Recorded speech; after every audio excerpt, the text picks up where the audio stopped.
Com essa previsão de menos corte, será que teremos um bump apenas em 2026? Vai cagar a análise de ciclo. Eu não estou apostando nisso. Eu estou apostando que teremos bump ainda em 25. Teremos novas máximas ainda em 25. Mas a gente vai ter que acompanhar. Estaremos juntos aqui todos os dias no YouTube, lá no Bate-Papo Geral de Membros, estaremos juntos. Não há sentido para quantitative tightening e os Estados Unidos precisam refinanciar a dívida. Sem o QE, os Estados Unidos quebram. Se o Powell não aliviar, será visto como um terrorista. Mas o outro lado tá vendo o Trump dessa forma, né? O Trump também precisa aliviar. É por isso que, assim, nesse momento é uma queda de braço. Little John, notícias atualizadas da PEC? Não, VC. Atualização da Ethereum, né? Alan, a pergunta, em outras palavras, quem vai resolver o trilema primeiro? Cara, a Ethereum, a Solana, não ficar mais offline nunca mais, não resolve o trilema. Porque dos 3 lados do trilema, não é que a Solana tem 2. Ela tem um só. Ela não tem 2. Solana, dos três problemas do trilema, ela só resolveu um, que é a escalabilidade. Ela não é descentralizada e ela não é segura. A Ethereum, o problema dela é a escalabilidade. Ela é razoavelmente descentralizada e razoavelmente segura. O problema dela é a escalabilidade. A Solana é só escalável. E também é questionável, porque é escalável, mas se às vezes não funciona, então que escalabilidade é essa? Ninguém resolveu o trilema ainda, cara. Um trilema sem resposta. Acho que o Renato Amoedo fala, por hora não temos. A Ethereum tenta resolver o trilema escalando através das segundas camadas. E essa proposta de roll-ups nativos, de certa forma, são uma proposta interessante para tentar resolver o trilema, porque se tu parar para pensar, mantém a escalabilidade, a segurança e a descentralização, porque as atualizações seriam automáticas. Por isso, rollups nativos. Esses rollups nativos, as atualizações seriam automáticas, não dependeriam de governança de L2, e ele herdaria a segurança da Ethereum, de fato. E tu teria, então, portanto, a escalabilidade. Só que tu terias problemas com máquinas virtuais alternativas, que tornam as transações às vezes mais baratas, que tornam as aplicações mais flexíveis. Não sei, eu acho que a Ethereum tem desafios, ambas possuem desafios grandes. Ethereum, escalando através de segundas camadas, quanto blockchain de performance, como é o caso da Solana, da Sui. Eu acho que a Ethereum está alguns degraus acima. Sinceramente, acho que a Ethereum está alguns degraus acima de ser modificado. Ô Felipe, todo ciclo essa dúvida se apresenta. E nesse momento ela está mais uma vez presente e mais do que nunca. Porque das outras vezes, o momento em que essa pergunta ela é mais feita é em virtude de ganância e não em virtude de medo. Nesse momento, a pergunta está sendo feita em virtude de o sentimento predominante ser de medo. Essa pergunta surgiu lá atrás por medo. Não é a primeira vez. A gente fez um exercício aqui olhando qual que era o sentimento lá do Twitter no começo de 21. Então, não é a primeira vez, mas ela se torna mais presente em momentos de ganância. E eu acho que nesse momento ela está tão presente quanto em momentos anteriores de ganância. Então, aqui eu acho que a gente tem, talvez, um questionamento maior a respeito disso, por medo e não por ganância. Chegou essa hora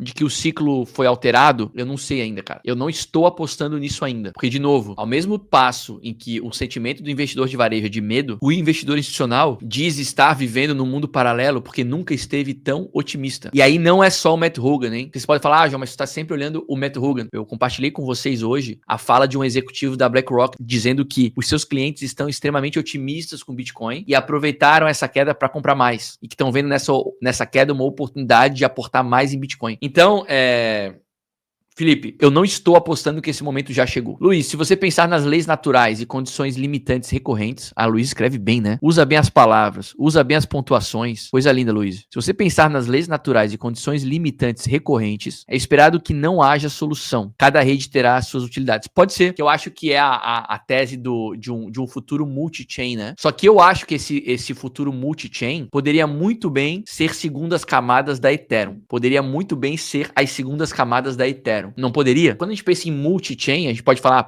vai ter Solana, vai ter Sui, vai ter Ethereum, vai ter segundas camadas de Ethereum, vai ter Atom, vai ter Polkadot e tudo isso. Só que isso também significa fricção, né? Porque tu vai ter que ter um cara aí no meio do caminho para tu poder transacionar esses ativos de uma chain para outra. Quando tu pensa em escalar num mundo multi-chain através das segundas camadas da Ethereum, tu tens uma interoperabilidade melhor. Mas eu concordo que talvez tudo isso vá coexistir e que a gente tenha talvez a Solana sendo mais utilizada para um determinado fim, Ethereum e suas segundas camadas para outro fim e assim vai. Eu estou na dúvida se haverá as altas insanas ou se vamos para a teoria dos retornos decrescentes. Não, a teoria dos retornos decrescentes, Luiz, eu acho que ela segue válida. A gente teve antes do halving, um período de lateralização maior do que o período de lateralização do ciclo anterior, mas eu consigo justificar isso através do lançamento de ETF de Bitcoin, em 12 de janeiro de 24. Mas eu acho que a teoria dos retornos decrescentes, ela segue válida. Agora, tem gente que aposta que talvez a gente vá olhar todos os ciclos anteriores no gráfico, quando a gente der um zoom out no futuro, como um pedacinho pequenininho aqui de mercado que depois a gente alcançou novos patamares. Eu gostaria muito que essa fosse a realidade. Porque se essa for a realidade, a gente entrou muito cedo e vai todo mundo ficar muito rico. Vai todo mundo ficar muito rico se isso for verdade. Eu prefiro acreditar nisso,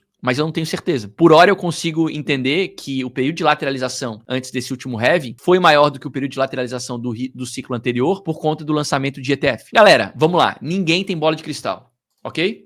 Ninguém tem bola de cristal, eu não tenho bola de cristal. Eu poderia estar aqui garantindo as minhas crenças, mas eu acho que seria uma mentira, sacou? Seria uma mentira sendo contada ao vivo. Ninguém tem certeza de nada, a gente tem que colocar aí as nossas sandálias da humildade e acompanhar o mercado, e a partir dos acontecimentos a gente tentar entender como que as coisas vão acontecer. A gente tá acompanhando isso aqui em tempo real. Isso aqui, ó, é ao vivo. Essa queda de braço entre o Powell e o Trump é ao vivo. Eu consigo projetar qualquer cenário a partir do que está acontecendo agora. É por isso que é uma confusão. É por isso que tem gente na internet falando que o bull market acabou, e tem gente falando que o bull market ainda vai seguir, porque a partir do que está acontecendo hoje no mundo, dá para tu projetar qualquer coisa. Essa é a dura realidade. Ninguém sabe o que vai acontecer no futuro. A gente está aqui fazendo um exercício para tentar entender o que vem pela frente. Mais certeza, absolutamente ninguém tem. Essa é a mais dura realidade. Por isso, na minha opinião, a importância de a gente ter essas reuniões semanais aqui. Por isso a importância de a gente ter a nossa community call lá no Bate-Papo Geral de Membros. Por isso a importância de a gente estar em comunidade lá no Bate-Papo Geral do ZP, todos os dias trocando ideia. A comunidade do Zero Paralelo não foi criada pra gente ficar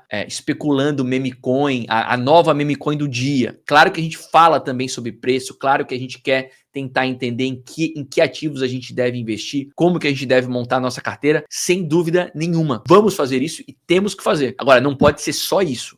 Se for só isso, meu amigo, aí tu tá lascado. Se for só isso, você tá lascado. Se amanhã o Zero Paralelo virar isso, aí você não tá num ambiente que eu acredito ser o melhor ambiente para você estar, para você tomar decisões assertivas, para você tomar decisões responsáveis. A ideia é que a gente tenha uma comunidade mais madura, uma comunidade que, apesar de falar de preço, discuta o que efetivamente deva ser discutido. Eu teria muito mais resultado como criador de conteúdo se eu criasse vídeos com títulos do tipo: essas 3 moedas vão te deixar rico, ou essas moedas têm potencial para fazer 100 vezes. Vocês não veem vídeos no meu canal com esse tipo de título, com esse tipo de thumb. Às vezes eu trago pra mesa uma discussão que vai deixar a gente desanimado e vai fazer eu perder inscrito, vai fazer eu perder membro. Só que eu só vou dormir tranquilo, com a minha cabeça no travesseiro, se eu trouxer pra vocês os temas que eu realmente acredito que são os temas mais importantes de momento. E às vezes não serão os melhores temas de serem discutidos. Às vezes não serão os temas que darão mais views. Essas pessoas que não estão preocupadas com isso, eu não faço questão de fazerem parte da minha área de membros do YouTube. Porque essas são as mesmas pessoas que vão lá para dentro do servidor do ZP falar de coisas que não são importantes. A gente está construindo aqui uma comunidade madura. Eu mesmo, ultimamente, estou muito mais atento à macroeconomia, à geopolítica, do que eu estava 3, 4 anos atrás. Por quê? Porque virou uma necessidade entender um pouco mais sobre isso. E aí eu estou me adaptando, me ajustando para ser um investidor melhor. O que ainda não garante absolutamente resultado nenhum, mas é o que eu acho que deve ser feito, e aí é isso que eu vou fazer, mesmo que isso signifique perder inscritos,